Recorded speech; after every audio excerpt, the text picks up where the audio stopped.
Welcome everyone, I'm Carlos from Zealynx Security, hosting our Web3 Security Insight Series to spotlight DeFi and AI projects that build real trust in blockchain.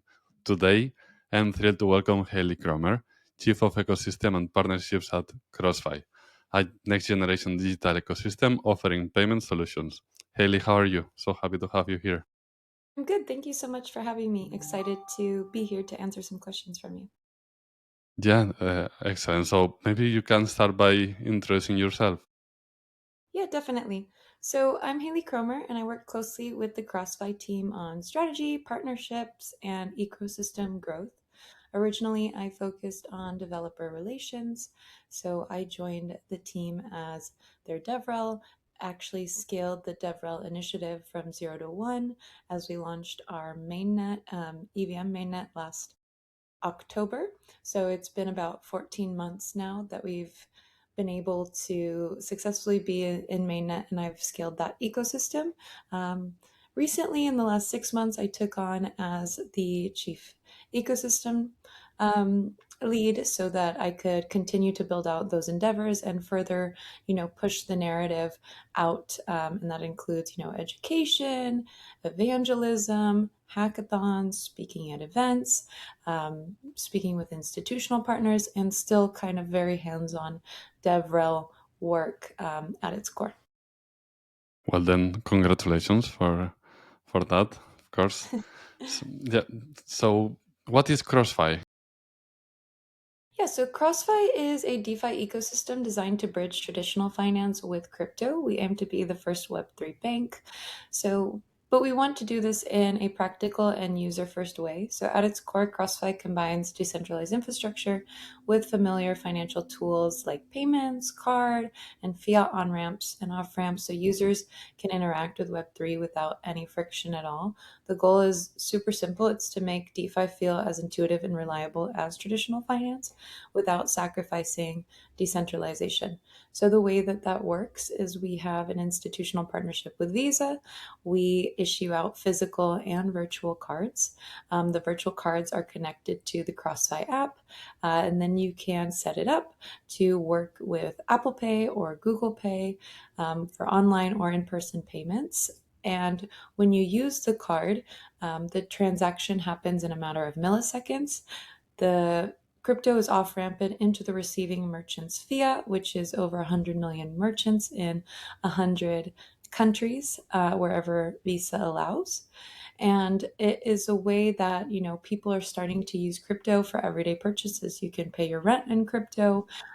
You can, buy your morning coffee in crypto, and you don't have to be a blockchain expert. And the merchant actually never even knows that it came from on chain in the beginning. So I think it's a way that we're trying to lead, like I mentioned, bridging DeFi with TradFi lead to mass adoption here in terms of finance. And also, it's a really simple way for people to, top up their cards with no limits, do it in a fully non-custodial way where they never have to rely on banks, and also learn about DeFi and other tools that will help them become financially free as beginners in the space, like swapping and other interoperability protocols, lending, staking. So it's kind of an all-in-one DeFi suite that is almost Web2 facing on the exterior, but still has that blockchain infrastructure underneath. Yeah, I mean that's excellent that there are companies like CrossFi for this because at the end, one of the most the biggest blocker for Web3 and crypto is the entry point, right? Is to actually have that knowledge of where do I don't know, even buy crypto, how do I spend it, what do I do with this? So there is this kind of fear. So at the end, in order to get more even acceptance from everyone, is to make things easier, and as you say, maybe to not to have it in the way like if the banks or anyone else or shops don't even know that you're paying with crypto. That's the easiest way. And within the app too, I will be doing like educational videos. So I'll be teaching people, like fully walking them through how to, do a swap or how to connect their wallet, how to upload the card, and then as well as other videos just about finance in general, like what is interest, to really help people, become financially literate, financially secure, and help them, build their future, and also, combine finances with their families or with their partners and work towards shared goals within the app.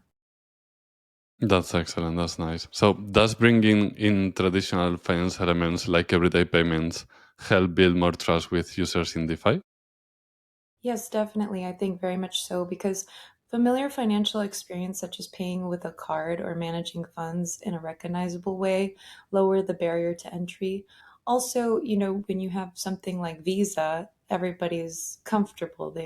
It doesn't sound as scary as something like Bitcoin, or there's a lot of negative nuances within new technology. So when you have something institutional that's been around, banking system has been around for so long, not that we necessarily should trust traditional finance fully, but it's something that we know is predictable for us. And like you mentioned, there's a high barrier to entry with crypto and blockchain. So this definitely lowers that and makes things feel a lot more familiar. And a lot of times trust is built through usability, predictability. So by integrating everyday finance elements into DeFi, we help users transition into the space confidently, and begin using decentralized systems while still benefiting from the transparency and the self custody portion that they can't always get in traditional finance. Yeah, I mean that's a fact exactly. So I mean, when you guys decide to go with CrossFi, you have the idea, but again, there might be other apps out there that do similar things potentially. So how like scaling ecosystems and partnerships in the space can be challenging. So how has it been for CrossFi, especially with grants and global expansion? Yeah, I think we try to, remain competitive in our USP, which largely revolves around the non-custody portion. There's a lot of service providers or card services out there that are either hybrid models or self-custodial or custodial rather than fully non-custodial. So you still are giving up some piece of that freedom. You're not fully managing it yourself. Additionally, when we're trying to seek out partners, I think, like I said, we rely on what we're good at, and we try to find angles if maybe we're not the best yet, or we also have the L1 portion. So when we're a newer blockchain in the space, when we want to gain trust, we start doing AMAs and we start doing marketing initiatives, and we launched a cross-chain series so that we could work with other L1s and teach our developers how to make interoperable dApps on multiple chains. And I think the way that we've built out our partnerships is just by, you know, getting involved, hopping into conversations, joint events, merging hackathons. Since we're an EVM chain, we work directly with like ETH Women, ETH Toronto, different ETH events, ETH Global, to be able to really push the narrative that we're a serious, EVM chain. We have these, partnerships, and that's how we've grown. And I think, yeah, the TradFi portion, our founder has been in the space for a really long time. He's been pushing. It's not like you can, get these banks and partnerships overnight. So that was a long and steady growth. And then the blockchain portion, it's just been about believing in ourselves, building a community slowly but surely, an active community, and also having developers on our chain to show traction. And has it been complicated to raise funds for CrossFi? I think, we're doing a big raise. This is kind of a sneak peek, or we're hoping to next year. And I think, where we're at with VCs is a little bit trickier than it was a couple years ago. This would be our Series A.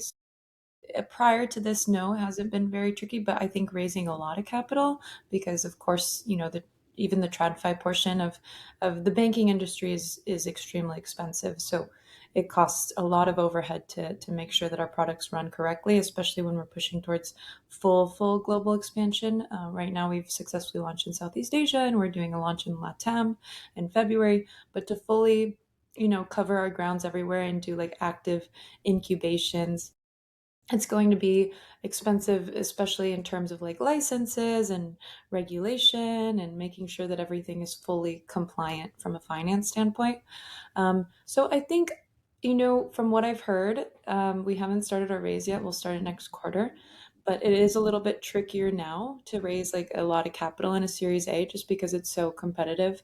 I've seen that there's kind of a shift of trend that there's a lot of investors that want to get involved in a round, but they don't want to lead the round. So I'm seeing a lot of people even paying an investor, it sounds backwards, but paying a VC to lead the round, and then other VCs will follow. So yeah, the market's definitely taken a turn. But we're doing it in a way that we're separating types of investment. So we'll do both um, accepting investments in both equity and liquidity. So I think that yeah, we're keeping it open. We're trying to do our best to attract the right people. There's definitely interest in the product. The IP alone has already been valuated at over $1 billion. But I think, yeah, like I said, it's difficult to raise capital in upcoming 2026. I'm hoping that it'll get a little bit easier for everyone, but also it's a good thing. I think that investors aren't just blowing so many hundreds of millions of dollars on any project. They're really taking their time to analyze. Yeah, that's. I mean, it's fair that there is more competition there. The space keeps growing, so. But yeah, the best will survive for sure.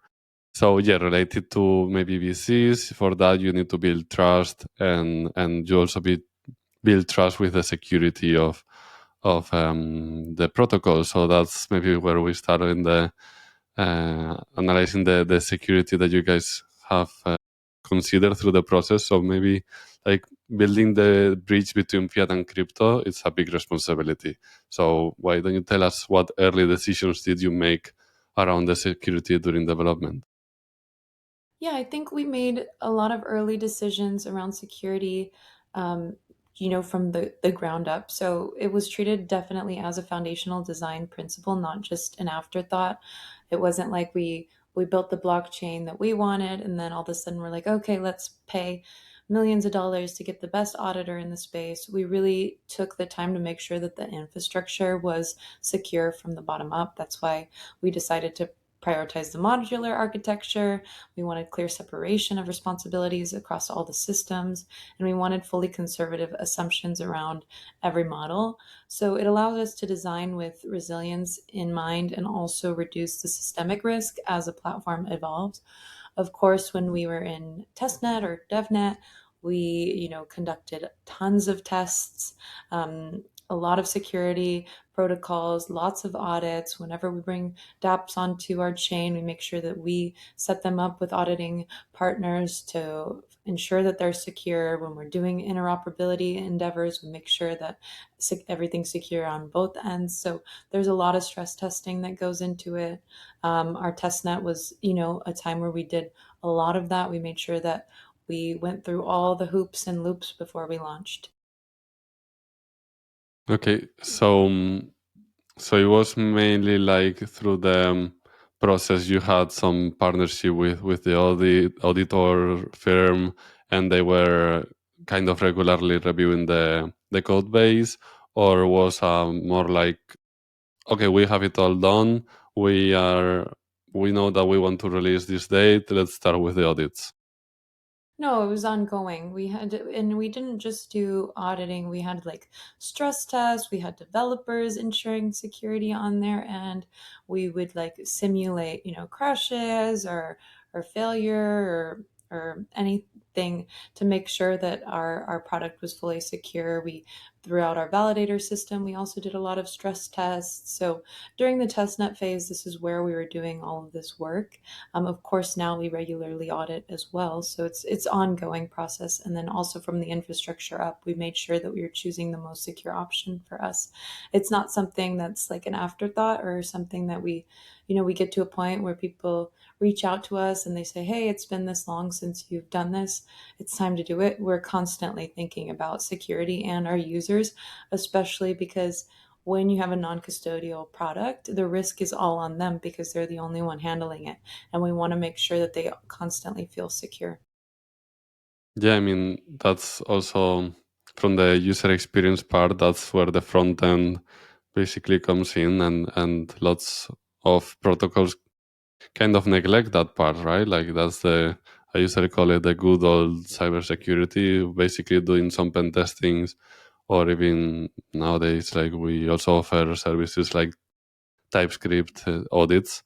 So those are also relevant things to consider, that probably you guys have also taken into account in CrossFi. I see. Okay. Yeah. So then, what is your on CrossFi's overall experience working with the auditor firms? Yeah, I think it's been a collaborative process. The best partners don't just look for vulnerabilities from us, they help us improve the architecture itself and operational practices. It's easy to get an audit and see everything that's wrong. I think the best partners that we've been able to have are those that walk us through how to fix it and they help actually improve it. And it's seen more as, a collaborative partnership, just not just paying for services or really keeping us in the loop of what's going on, how long it takes to get fixed, what's the end result. So in Web3, I think where standards are still evolving, that dialogue is really, really critical. And I think that when you have security providers that are almost like a white glove service where they're able to, sit down and communicate the process with you, really form like a deep partnership where they want to make sure that everything is correct rather than just get funds for a year or ongoing audits or a single audit. I think that's the best experience we've had. And I think we view our auditors always as long term partners rather than a one time checkpoint. And that type of partnership is what's really helped keep us evolved rather than, keep us stagnant with, okay, we passed. Here's a report of us passing. Let's show it to everyone. We're good. Or we can pay someone to pretend like we're fully audited when it doesn't really help anyone. So I think, yeah, for us, the best partners that we've had, firms that were less collaborative. And personally, I think the ones that stuck were the ones that saw us as long-term partners and we could visualize them as long-term partners as well. Well, that makes sense. I mean, it needs to be not a hi, we're going to audit, we start today or tomorrow, and then see you in a few weeks. That's definitely not the way to go. So when selecting partners or auditors in this case for these audits, what key factors do you guys prioritize? How do you choose the auditor firm? Yeah, I think we prioritize technical depth, real world experience, transparency, and again, their ability to communicate. Um, and I think that that's not just auditing firms, right? That's any partner that we work with, especially on the blockchain side, whether it's an Oracle or an RPC or an indexer, or, SDKs. We want somebody that is constantly communicating with us, that has our best interest at heart, not someone that wants to sign, a $200,000 deal and then, kind of turn their back on us and on to the next. And unfortunately, sometimes when it comes to the infrastructure side, there is a lot of sales aspect within the space. So I think that when we pay a premium that is much more than the overhead on their side, we do expect a level of communication. So it's important that our partners understand both the DeFi mechanics and also the nuances of being able to bridge fiat systems into that. And then I think, yeah, their reputation in the space matters, prior work matters, or if they're newer, it they can get their feet wet. That we can trust a newer company. It's not always that they have to be extremely mature, but they have to be really proactive. Like I said, really communicative. Um, so that's what I think is most important. And then also their ability to clearly explain risks early and give the recommendations that are both technical and non-technical to be able to solve these risks to our team in a way that's easy to understand. So yeah, I think communication and trust is really the biggest metrics for us. Yeah, I mean that's like from my side, if I may say, like from Zealynx. Like once you are still not, let's say, in the top or have that name there, what we're trying to always do is to first provide value, just trying to show real interest in just being partners and not just doing a one-off assessment and so on, and also communicate that that the audit is continuous, like in the sense that we are always going to be in contact during the audit, sharing any doubts, any important issues raised, being there to help in the while fixing the issues and so on.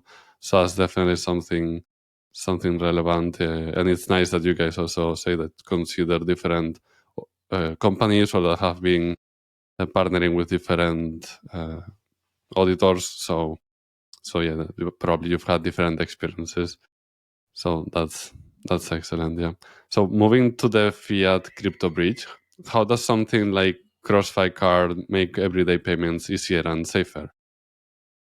Yeah, I mean, the card itself is designed for people to be able to spend crypto as easily as they would spend fiat, or even easier than they could spend fiat. So the goal is to have them use it without having to think about any complex conversions or any blockchain mechanics. It abstracts away friction while keeping users in control of their funds at all times.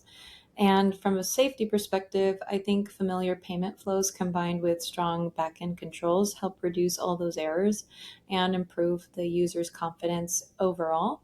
So yeah, we rely on, like I said, the safety of things that they are familiar with, which is the fiat portion or the TradFi portion to build that security as well and safety, and just to allow them to spend crypto. I think that a lot of people see crypto as numbers on a screen, but they're not able to actively use it. Or, some people are like, that's not real money. But when you can connect it to a Visa card and make a purchase with it's real money. And I think that it's making a big shift in the way that the general public is seeing crypto for the first time, because when they can buy something with it, they finally realize that it's not any different than, well, it is different, but it's not any different in usage than everyday cash. Yeah, that's exactly it. Maybe last question: does AI have any room in CrossFi? Is there any way you guys are planning to integrate it? Yeah, definitely. I mean, there's so much different AI that we use within CrossFi as an ecosystem. We actually did an AI track this year in our hackathon. So AI is everywhere. It's part of our product, within the app itself. Like I said, we try to make it as Web 2 appearing on the surface. So it's super simple for people to use. So instead of like copying and pasting long wallet addresses, you can use like chat to pay features through user IDs.